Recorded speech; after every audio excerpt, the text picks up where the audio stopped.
Hello and welcome to May 15th, where we're reading 2 Samuel 7 through 10. Now, this section covers an important promise from God to David, as well as some success that David ends up achieving all around the world. These are generally good things. Tomorrow will not be generally good things, but today we're pretty happy about it, so let's get into it.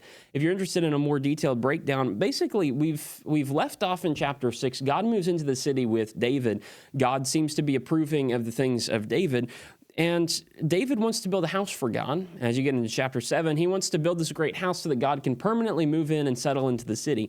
God didn't want a temple. He didn't want a permanent house. And so he says, I'll let your son build me something, but I'm not interested in that. And more importantly, in 2 Samuel chapter 7, this is one of the most important passages in the Old Testament.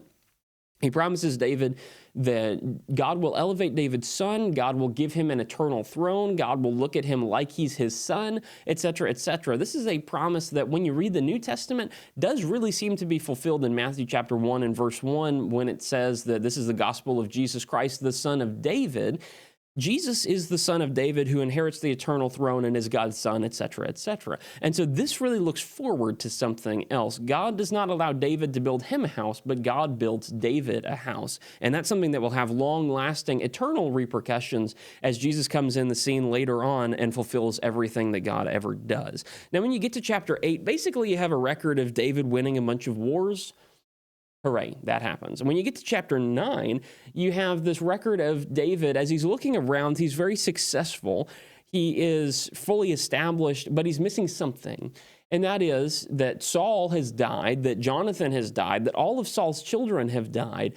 Is there no relative of Saul left? Can we be nice to one of them? Like, are they gone? Are they permanently eradicated? Or is there somebody else who's left? And it turns out there is somebody who's left. It's Mephibosheth, who is Jonathan's son. So this is Saul's grandson. And he is lame in both feet. He doesn't have the ability to walk. He's kind of a cripple. And so everybody forgot about him. But David pulls him in and provides for him.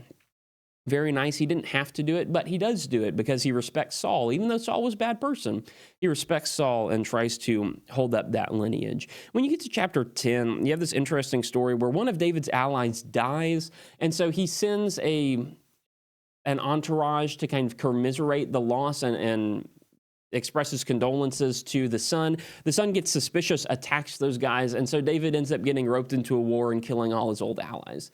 It's a way for him to cleanse the land. He didn't want to do it. He wanted these alliances with the people in the land, but God says, nope, you can't have those, and instead incites some violence there and helps to purify the land. Tomorrow, May 16th, we're going to look at 2 Samuel 11 and 12 and see some problems.